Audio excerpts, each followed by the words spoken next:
Assalamualaikum warahmatullahi wabarakatuh. Perkenalkan nama saya Rasyad Fauzan, absen 31 dari kelas 10 F3.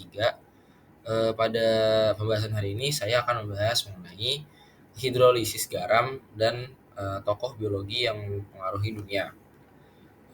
Kita langsung masuk saja ke pembahasan yang pertama, yaitu pengertian garam. Jadi apa sih itu garam? Jadi garam merupakan senyawa yang dihasilkan dari reaksi netralisasi antara larutan asam dan larutan basa. Secara umum, reaksi netralisasi adalah sebagai berikut. Jadi secara umum, pertama asam ditambah basa akan menghasilkan garam dan air. Nah, contoh dari reaksi netralisasi atau reaksi pembentukan garam, diantaranya ada HCl ditambah NaOH menghasilkan garam NaCl dengan H2O atau air. Kemudian H2SO4 bereaksi dengan 2 NH4OH akan menghasilkan garam NH4 2 kali SO4 ditambah 2 H2O atau air. Kemudian 2 HCN ditambah BaOH 2 kali akan menghasilkan garam BaCN2 ditambah 2 H2O atau air.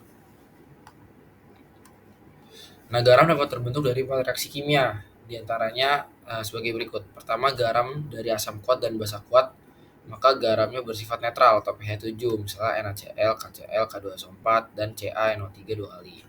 Kemudian garam dari asam kuat dan basa lemah, maka pH-nya kurang dari 7.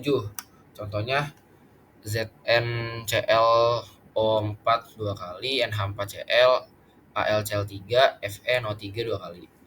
Kemudian ada garam dari basa kuat dan asam lemah, garamnya bersifat basa, pH-nya di atas 7. Contohnya Na2SO3, KCN, Na2CO3, CH3COO, 2Ca. Terakhir, garam dari asam lemah dan basa lemah, sifat basa atau asam atau basa tergantung pada nilai Ka dan Kb dari senyawa tersebut. Misalnya Zn NO2 2 kali, CH3CONH4, Fe3PO4 2 kali. Kemudian masuk ke pembahasan yang kedua, yaitu pengertian hidrolisis. Jadi hidrolisis berasal dari kata hidro yang berarti air dan lisis yang berarti peruraian.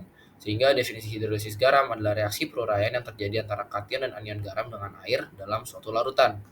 Beberapa sifat dan karakteristik dari hidrolisis garam adalah sebagai berikut.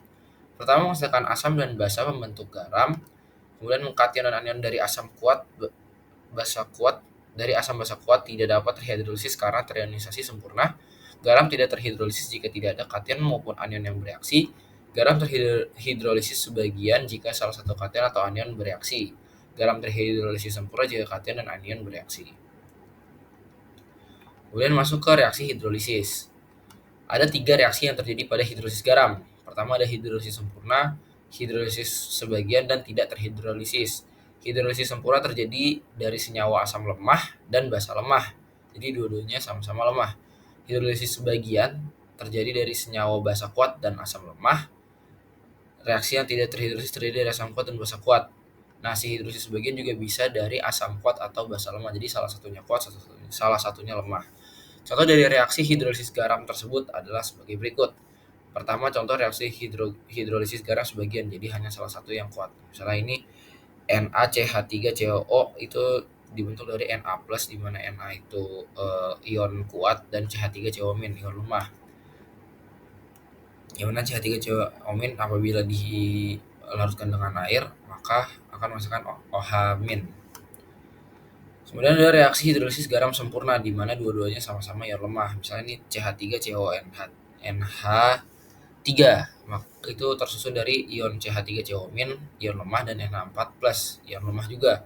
Di mana NH4 dan COO- apabila bertemu air maka dapat larut. Ini yang pertama menghasilkan NH3 bertemu menghasilkan NH4 menghasilkan NH3 dan H2O, dan CH3COH akan menghasilkan OH-.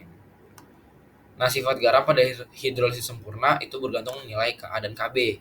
Kalau Ka dan Kb-nya sama besar, maka garamnya bersifat netral. Jika Ka-nya lebih besar dari Kb, maka bersifat asam. Jika Kb lebih besar dari Ka, maka garam bersifat basa.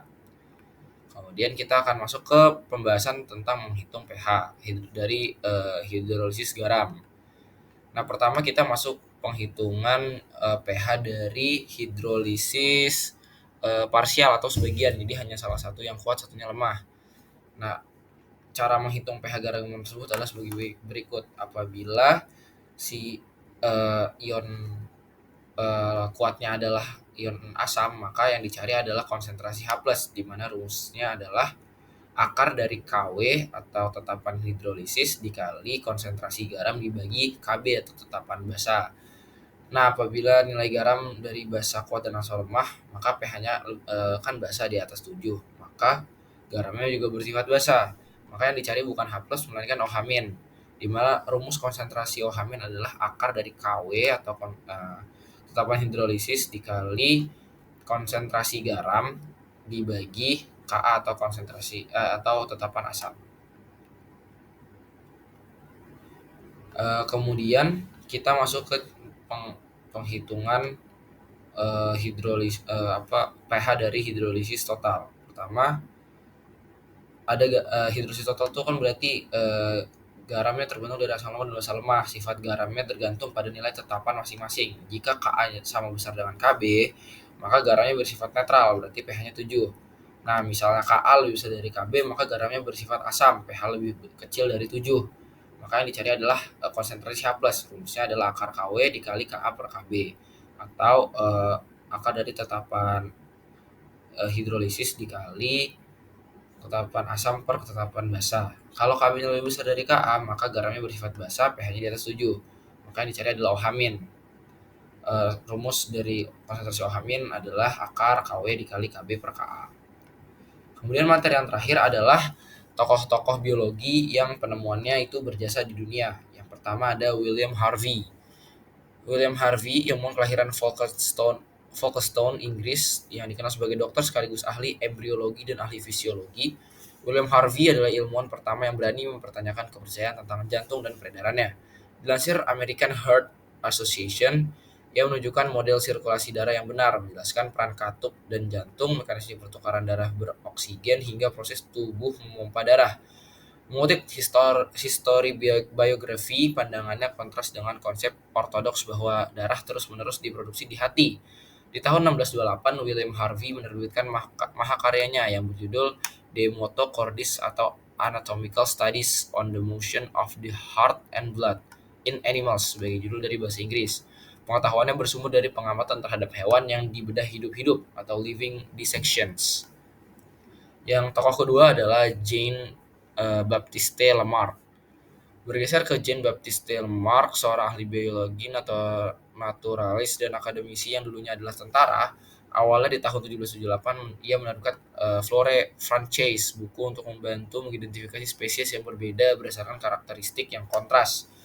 Berkat karyanya, ia memperoleh gelar Botanist to the King dari Comte de Buffon pada tahun 1781. Selain itu, Lamarck adalah orang pertama yang menggunakan istilah invertebrata yang merujuk pada hewan tanpa tulang belakang. Pemikiran lain yang ia lontarkan ialah adaptasi terjadi pada spesies untuk membantu mereka bertahan hidup lebih baik di habitatnya. Lebih lanjut, ia mengatakan bahwa perubahan fisik ini diwariskan ke generasi selanjutnya. Ia menjadikan pijakan Charles Darwin dalam mencetuskan teori seleksi alam atau natural selection. Nah, tokoh yang terakhir atau yang ketiga ada Charles Darwin, merupakan naturalis Inggris yang populer berkat teori seleksi alam. Mengutip dari National Geographic, teori ini mengatakan bahwa individu dari suatu spesies lebih mungkin bertahan hidup di lingkungan mereka dan mewariskan sifat ke generasi berikutnya yang paling sesuai untuk lingkungan tertentu. Pada tahun 1859, ia menerbitkan gagasannya tentang evolusi dan seleksi alam dalam On the Origin of Species, salah satu karyanya yang paling kontroversial. Dikatakan bahwa spesies berubah dari waktu ke waktu dan berhasil meyakinkan banyak orang, walau tidak sedikit pula yang kontra. Dalam bukunya berjudul The Descent of Man yang diterbitkan di tahun 1871, ia mengungkapkan bahwa manusia dan kera memiliki nenek moyang yang sama.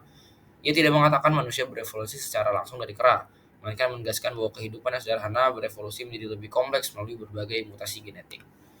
Sekian materi yang dapat saya sampaikan pada kali ini. Kurang lebihnya mohon maaf. Wassalamualaikum warahmatullahi wabarakatuh.